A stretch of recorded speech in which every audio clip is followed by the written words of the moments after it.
जय श्री कृष्ण आप सभी को। आज आषाढ़ के महीने का गुरुवार है। आषाढ़ का महीना बारिश लेकर आता है।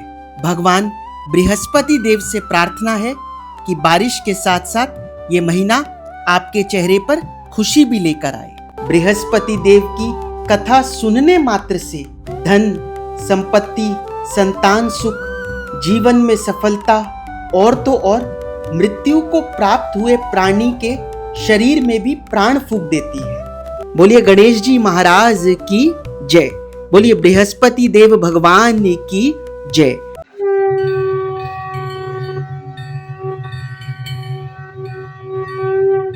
एक समय एक बहुत प्रतापी और दानी राजा था। वह नित्य गरीबों और ब्राह्मणों की सहायता करता था। यह बात उसकी रानी को अच्छी नहीं लगती थी। वह न तो गरीबों को दान देती, न ही भगवान का पूजन करती थी और राजा को भी दान देने से मना करती थी। एक दिन राजा शिकार खेलने वन को गए हुए थे। उसी समय बृहस्पति देव साधु के रूप में भिक्षा के लिए द्वार पर आए और भिक्षा मांगी। रानी ने भिक्षा देने से इनकार कर दिया और कहा कि हे साधु महाराज, मैं तो दान पुण्य से तंग आ गई हूँ। मेरे पति सारा धन लुटाते रहते हैं। मेरी इच्छा है कि हमारा सारा धन नष्ट हो जाए। साधु ने कहा, देवी तुम तो बड़ी विचित्र हो। धन वैभव तो सभी चाहते हैं।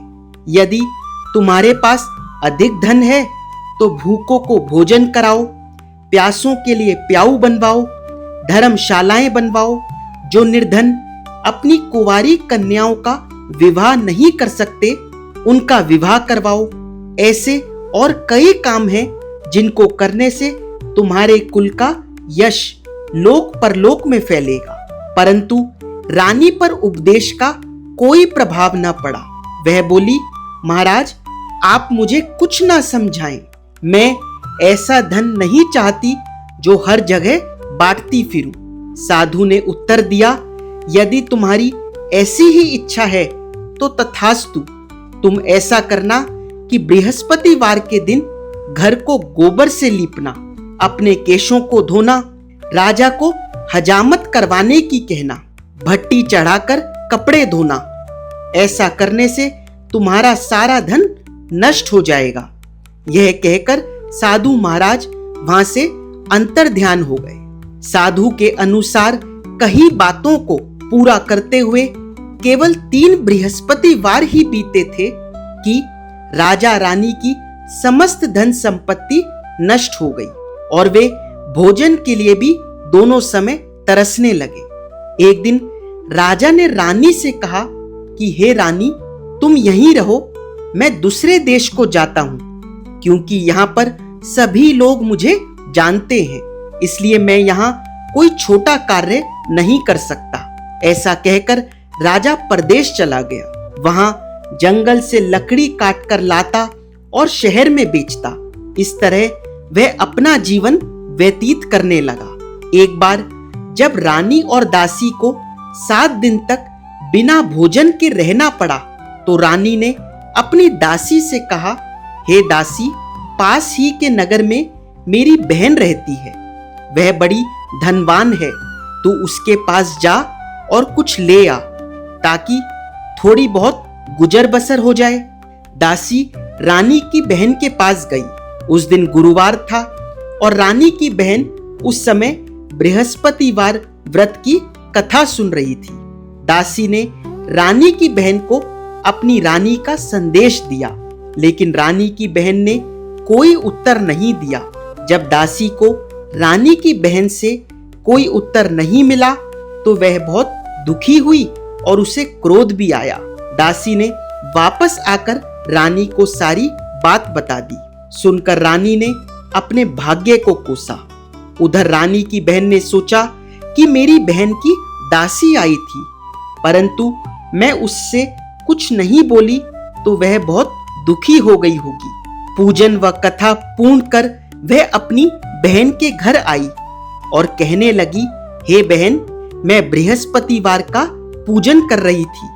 तुम्हारी दासी मेरे घर आई थी, परंतु जब तक कथा होती है तब तक न तो उठते हैं और न ही बोलते हैं, इसलिए मैं नहीं बोली। कहो बहन, दासी क्यों आई थी? तब रानी बोली, बहन तुमसे क्या छिपाऊं, हमारे घर में खाने तक को अनाज नहीं है। ऐसा कहते कहते रानी की आंखें भर आई। उसने दासी समेत पिछले 7 दिनों से भूखे रहने की बात अपनी बहन को बताई। रानी की बहन बोली, सुनो बहन, भगवान बृहस्पति देव सबकी मनोकामना पूर्ण करते हैं। देखो, शायद तुम्हारे घर में भी अनाज रखा हो। पहले तो रानी को विश्वास नहीं हुआ, पर बहन के आग्रह करने पर उसने अपनी दासी को अंदर भेजा तो उसे सचमुच अनाज से भरा एक घड़ा मिला। यह देखकर दासी को बड़ी हैरानी हुई। दासी रानी से कहने लगी, हे रानी, जब हमें भोजन नहीं मिलता था तो हम व्रत ही तो करते थे, इसलिए क्यों ना इनसे व्रत और कथा की विधि पूछ ली जाए, ताकि हम भी व्रत और कथा किया करेंगे। तब रानी ने अपनी बहन से बृहस्पतिवार के व्रत की पूरी विधि के बारे में पूछा। उसकी बहन ने बताया कि बृहस्पतिवार के व्रत के दिन चने की दाल और मुनक्का से विष्णु भगवान का केले की जड़ में पूजन कर घी का दीपक जलाएं, कथा सुनकर पीला भोजन ही करें, इससे बृहस्पति देव प्रसन्न होते हैं। इस तरह व्रत और पूजन विधि बताकर रानी की बहन अपने घर को लौट गई। 7 दिन के बाद जब गुरुवार आया तो रानी और दासी ने व्रत रखा। दासी घुड़साल में जाकर चना और गुड़ ले आई, फिर उनसे केले की जड़ में विष्णु भगवान का पूजन किया। अब पीला भोजन कहां से आए, इस बात को लेकर दोनों बहुत चिंतित थे, क्योंकि उन्होंने सच्ची श्रद्धा से व्रत रखा था। इसलिए बृहस्पति देव प्रसन्न होकर एक साधारण व्यक्ति का रूप धारण कर 2 थालों में सुंदर पीला भोजन दासी को दे गए। भोजन पाकर दासी प्रसन्न हुई और फिर रानी के साथ मिलकर भोजन ग्रहण किया। उसके बाद वे हर गुरुवार को व्रत और पूजन करने लगी। बृहस्पति भगवान की कृपा से उनके पास फिर से बहुत धन संपदा हो गई, परंतु रानी फिर से पहले की तरह आलस्य करने लगी। तब दासी बोली, देखो रानी, तुम पहले भी इसी प्रकार आलस्य करती थी। तुम्हें धन रखने में कष्ट होता था, इसलिए तुम्हारा सभी धन नष्ट हो गया। बड़ी मुसीबतों के बाद हमने यह धन पाया है, इसलिए तुम्हें दान पुण्य करना चाहिए, भूखे मनुष्यों को भोजन कराना चाहिए और धन को शुभ कार्यों में खर्च करना चाहिए, जिससे तुम्हारे कुल का यश बढ़ेगा, स्वर्ग की प्राप्ति होगी और पितृ प्रसन्न होंगे। दासी की बात मानकर रानी अपना धन शुभ कार्यों में खर्च करने लगी, जिससे पूरे नगर में उसका यश फैलने लगा। एक दिन राजा दुखी होकर जंगल में एक पेड़ के नीचे बैठा था। वह अपनी दशा को याद करके व्याकुल होने लगा। बृहस्पतिवार का दिन था। एकाएक उसने देखा कि वन में एक साधु चले आ रहे हैं। साधु आकर बोले, हे लकड़हारे, इस सुनसान जंगल में तू क्यों चिंता में बैठा है? लकड़हारे ने दोनों हाथ जोड़कर प्रणाम किया और उत्तर दिया, महात्मा जी, आप तो सब कुछ जानते हैं, मैं क्या कहूं। यह कहकर वह राजा रोने लगा और साधु को अपनी आत्मकथा सुनाई। साधु ने कहा, तुम्हारी स्त्री ने बृहस्पति के दिन बृहस्पति भगवान का निरादर किया था, जिससे रुष्ट होकर उन्होंने तुम्हारी यह दशा कर दी। अब तुम मेरे कहने पर चलो तो तुम्हारे सभी कष्ट दूर हो जाएंगे और भगवान पहले से भी अधिक संपत्ति देंगे। तुम बृहस्पति के दिन कथा किया करो। 2 पैसे के चने व मुनक्का लाकर उसका प्रसाद बनाओ और शुद्ध जल के लोटे में गुड़ मिलाकर अमृत तैयार करो। कथा के पश्चात अपने परिवार और सुनने वाले प्रेमियों में अमृत व प्रसाद बांटकर स्वयं भी ग्रहण करो। ऐसा करने से भगवान तुम्हारी सभी मनोकामनाएं पूरी करेंगे। साधु के ऐसे वचन सुनकर लकड़हारा बोला, हे प्रभु, मुझे लकड़ी बेचकर इतना पैसा नहीं मिलता जिससे भोजन के उपरांत कुछ बचा सकूं। मैंने रात्रि में अपनी स्त्री को व्याकुल देखा है। मेरे पास कुछ भी नहीं जिससे मैं उसकी खबर मंगा सकूं। साधु ने कहा, हे लकड़हारे, तुम किसी भी बात की चिंता मत करो। बृहस्पति के दिन तुम रोजाना की तरह लकड़ियां लेकर शहर को जाओ।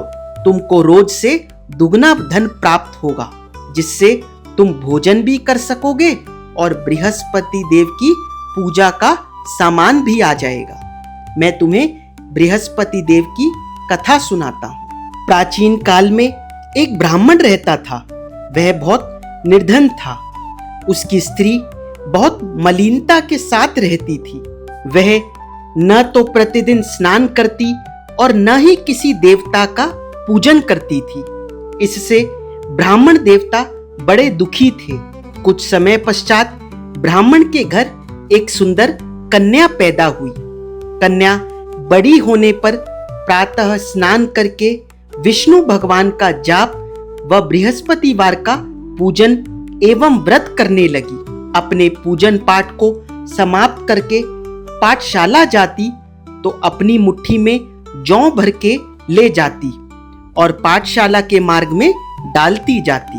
तब ये जौ सोने के हो जाते और स्कूल से लौटते समय वह उनको बीनकर घर ले आती। एक दिन वह बालिका सूप में उन सोने के जौ को फटक कर साफ कर रही थी तो उसके पिता ने देखा और कहा, हे बेटी, सोने के जौ के लिए सोने का सूप भी होना चाहिए। दूसरे दिन बृहस्पतिवार था।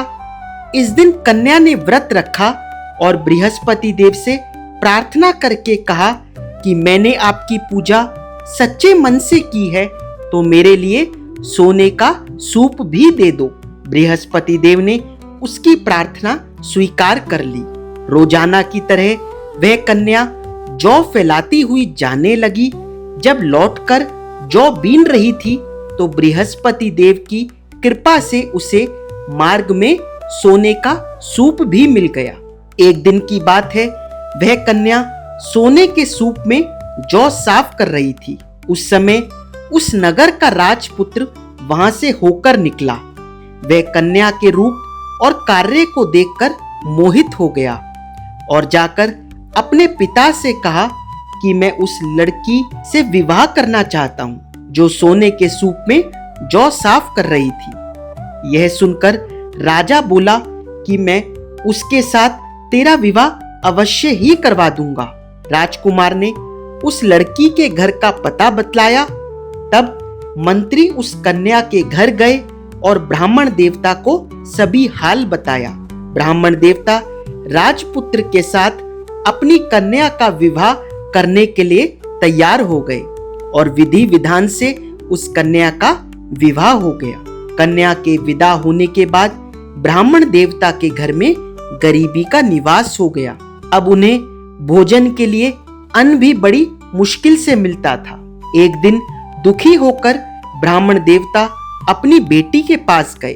बेटी ने पिता की दुखी अवस्था को देखा और अपनी माँ का हाल पूछा। तब ब्राह्मण ने सभी हाल बताया। बेटी ने बहुत सा धन देकर अपने पिता को विदा किया। इस तरह ब्राह्मण का कुछ समय तो सुखपूर्वक व्यतीत हो गया, लेकिन कुछ दिन बाद फिर वही हाल हो गया। ब्राह्मण फिर अपनी बेटी के यहाँ गया और सारा हाल कहा तो उसकी बेटी बोली, पिताजी, आप माँ को मेरे पास ले आओ।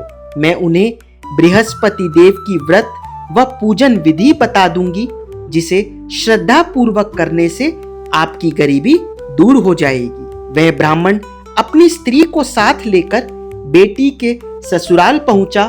तब बेटी अपनी माँ को समझाने लगी, माँ, तुम प्रातः काल प्रथम स्नान आदि करके विष्णु भगवान का पूजन करना।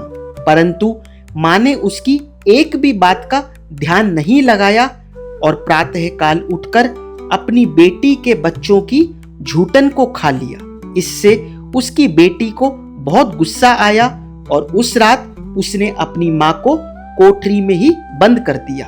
अगले दिन सुबह उसने अपनी माँ को बाहर निकाला और स्नान आदि करा के पाठ करवाया तो उसकी माँ की बुद्धि ठीक हो गई और वह प्रत्येक बृहस्पतिवार को व्रत रखने लगी। इस पूजन व व्रत के प्रभाव से उसके माता पिता बहुत ही धनवान होकर बृहस्पति देव के प्रभाव से इस लोक के सभी सुख भोगकर स्वर्ग को प्राप्त हुए। इस तरह कहानी कहकर साधु देवता वहां से अंतर्ध्यान हो गए। 4 दिन बाद बृहस्पतिवार का दिन आया। लकड़हारा जंगल से लकड़ी काटकर शहर में बेचने गया। उसे उस दिन अन्य दिनों से दुगना दाम मिला। लकड़हारे ने चना गुड़ आदि लेकर गुरुवार का व्रत व पूजन किया। जब दोबारा गुरुवार का दिन आया तो वह बृहस्पतिवार का पूजन और व्रत करना भूल गया। इस कारण बृहस्पति भगवान नाराज हो गए। उस दिन उस नगर के राजा ने विशाल यज्ञ का आयोजन किया था और नगर में यह घोषणा करवा दी कि कोई भी नगरवासी अपने घर में भोजन न बनावे, समस्त जन मेरे यहाँ ही भोजन करने आवे। उस दिन लकड़हारा कुछ देर से पहुंचा तो राजा उसको अपने साथ महल में ले गए और अपने कक्ष में भोजन कराने लगे। तभी उस समय रानी भी वहां आ गई और उसने देखा जिस खूंटी पर उसका हार लटका हुआ था वह वहां पर नहीं है। रानी ने निश्चय किया कि मेरा वह हार इसी लकड़हारे ने चुराया है। तब रानी के कहने पर राजा ने उसी समय सिपाहियों को बुलाकर उस लकड़हारे को कारागृह में डलवा दिया। अब लकड़हारा दुखी होकर विचार करने लगा कि न जाने कौन से जन्मों के कर्म से मुझे यह कष्ट प्राप्त हुआ है और उस साधु को याद करने लगा जो कि जंगल में मिला था। उसी समय बृहस्पति देव साधु के रूप में प्रकट हुए और उसकी दशा को देखकर कहने लगे, अरे मूर्ख, तूने बृहस्पति देव का पूजन नहीं किया था, इसी कारण तुझे दुख प्राप्त हुआ है।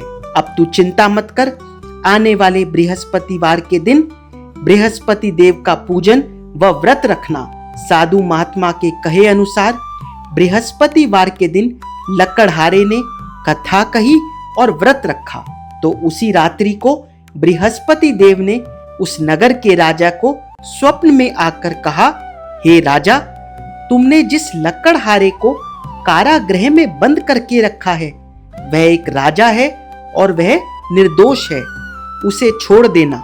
तुझे रानी का हार उसी खूंटी पर लटका हुआ मिलेगा। अगर तू ऐसा नहीं करेगा तो मैं तेरे सारे राज्य को नष्ट कर दूंगा। इस तरह रात्रि के स्वप्न को देखकर राजा प्रातः काल उठा तो उसे वह हार उसी खूंटी पर लटका हुआ मिला। तब राजा ने उस लकड़हारे को बुलाकर क्षमा मांगी और सुंदर वस्त्र आभूषण देकर विदा किया। अब लकड़हारा राजा अपने नगर को चल दिया। राजा जब अपने नगर के निकट पहुंचा तो उसे बड़ा आश्चर्य हुआ। नगर में पहले से अधिक बाग, तालाब, मंदिर, कुएं तथा धर्मशालाएं आदि बनी हुई नजर आ रही थी। राजा ने जब पूछा कि यह सब किसने बनवाए हैं तो नगर के लोग कहने लगे, यह सब रानी और दासी ने बनवाए हैं। राजा ने महल पहुंचकर रानी से पूछा कि यह धन तुम्हें कैसे प्राप्त हुआ।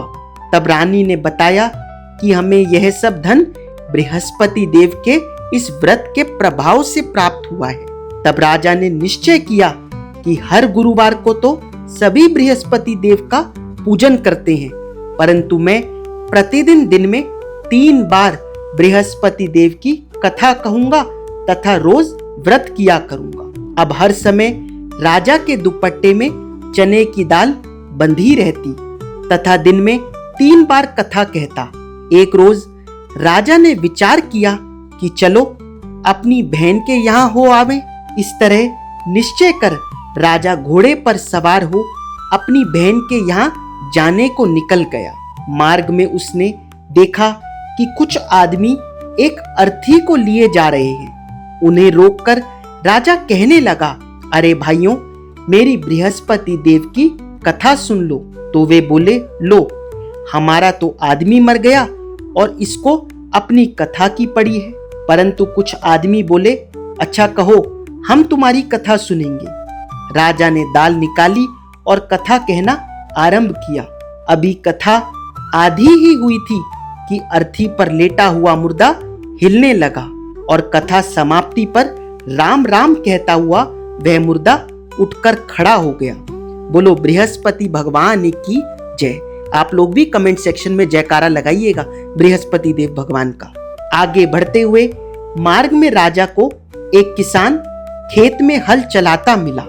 राजा ने उसे रोककर कहा, अरे भैया, तुम मेरी बृहस्पतिवार की कथा सुन लो। किसान बोला, जब तक मैं तेरी कथा सुनूंगा तब तक 4 हरिया जोत लूंगा।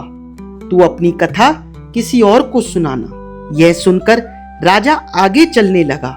राजा के आगे बढ़ते ही बैल पछाड़ खाकर गिर गए और किसान के पेट में बड़ी जोरों से दर्द होने लगा। उस समय किसान की माँ रोटी लेकर आई। उसने जब यह देखा तो किसान से सब हाल पूछा। अपने बेटे की बात सुनकर वह बुढ़िया दौड़ी दौड़ी उस घुड़सवार राजा के पास गई और उससे बोली कि मैं तेरी कथा सुनूंगी, तू अपनी कथा मेरे खेत में चलकर ही कहना। राजा ने बुढ़िया के खेत पर जाकर कथा कही। कथा सुनने के उपरांत ही बैल खड़े हुए और किसान के पेट का दर्द भी ठीक हो गया। राजा अपनी बहन के घर पहुंचा। बहन ने भाई की खूब मेहमानी की। दूसरे दिन प्रातः काल राजा जगा तो वह देखने लगा कि सब लोग भोजन कर रहे हैं। राजा ने अपनी बहन से कहा, ऐसा कोई है क्या जिसने भोजन ना किया हो और मेरी बृहस्पतिवार की कथा सुन ले। बहन बोली, भैया, यह देश ऐसा ही है। पहले यहाँ लोग भोजन करते हैं, बाद में अन्य काम करते हैं। अगर कोई पड़ोस में हो तो मैं देख कर आती हूँ। कई घर देखने के बाद भी उसे ऐसा व्यक्ति नहीं मिला जिसने भोजन ना किया हो। कुछ दूर और जाने पर वह एक कुम्हार के घर गई जिसका लड़का बीमार था। उसे मालूम हुआ कि कुम्हार के यहाँ 3 दिन से किसी ने भोजन नहीं किया है। रानी ने अपने भाई की कथा सुनने के लिए कुम्हार से कहा तो वह तैयार हो गया। राजा ने कुम्हार के घर जाकर उसके परिवार को बृहस्पतिवार की कथा सुनाई, जिसे सुनकर कुम्हार का लड़का ठीक हो गया। ऐसा होने पर चारों ओर राजा की प्रशंसा होने लगी। एक दिन राजा ने अपनी बहन से कहा कि हे बहन, हम अपने घर को जाएंगे, तुम भी तैयार हो जाओ। राजा की बहन ने अपनी सास से पूछा। सास ने कहा, हाँ चली जा, परंतु अपने लड़कों को मत लेकर जाना, क्योंकि तेरे भाई के कोई औलाद नहीं है। बहन ने राजा से कहा, भैया, मैं तो चलूंगी पर कोई बालक नहीं जाएगा। तब राजा बोला कि जब कोई बालक ही नहीं चलेगा तब तुम भी क्या करोगी। बड़े दुखी मन से राजा अपने नगर को लौट आया। राजा ने अपनी रानी से कहा, हम निर्वंशी राजा हैं। तब रानी बोली, हे प्रभु, बृहस्पति देव ने हमें सब कुछ दिया है, वह हमें औलाद भी अवश्य देंगे। उसी रात बृहस्पति देव ने राजा को स्वप्न में आकर कहा, हे राजा, उठ, सभी चिंताएं त्याग दे, तेरी रानी गर्भ से है। स्वप्न में बृहस्पति देव की यह बात सुनकर राजा को बड़ी खुशी हुई। 9वें महीने में रानी के गर्भ से एक सुंदर पुत्र पैदा हुआ। सच्ची भावना से राजा और रानी ने उनकी कथा का गुणगान किया तो उनकी सभी मनोकामनाएं पूरी हुई। जो सच्ची श्रद्धा से बृहस्पतिवार का पूजन करता है, दूसरों को कथा पढ़कर सुनाता है या सुनता है, तो बृहस्पति देव उसकी सभी मनोकामनाएं पूर्ण करते हैं, सदैव उसकी रक्षा करते हैं। कथा सुनने के बाद प्रसाद बांटना चाहिए एवं स्वयं को भी ग्रहण करना चाहिए। हृदय से उनका मनन करते हुए जयकारा बोलना चाहिए। बोलो बृहस्पति देव भगवान की जय, बोले विष्णु भगवान की जय। कमेंट सेक्शन में आप भी जयकारा लगाइएगा। चैनल को सब्सक्राइब कर जरूर जाइएगा आपके केवल 5-10 सेकंड खर्च होंगे। आइए अब आरती करते हैं। ओम जय बृहस्पति देवा, ओ स्वामी जय बृहस्पति देवा। छिन छिन भोग लगाऊं, छिन छिन भोग लगाऊं, कदली फल मेवा। ओम जय बृहस्पति देवा। तुम पूर्ण परमात्मा, तुम अंतर्यामी, ओ स्वामी तुम अंतर्यामी। जगत पिता जगदीश्वर, जगत पिता जगदीश्वर, तुम सबके स्वामी। ओम जय बृहस्पति देवा। चरणामृत निज निर्मल, सब पातक हरता, ओ स्वामी सब पातक हरता। सकल मनोरथ दायक, सकल मनोरथ दायक, कृपा करो भरता। ओम जय बृहस्पति देवा। तन मन धन अर्पण कर, जो जन शरण पड़े, ओ स्वामी जो जन शरण पड़े। प्रभु प्रकट तब होकर, प्रभु प्रकट तब होकर, आकर द्वार खड़े। ओम जय बृहस्पति देवा। दीन दयाल दयानिधि, भक्तन हितकारी, ओ स्वामी भक्तन हितकारी। पाप दोष सब हरता, पाप दोष सब हरता, भव बंधन हारी। ओम जय बृहस्पति देवा। सकल मनोरथ दायक, सब संशय हारी, ओ स्वामी संशय हारी।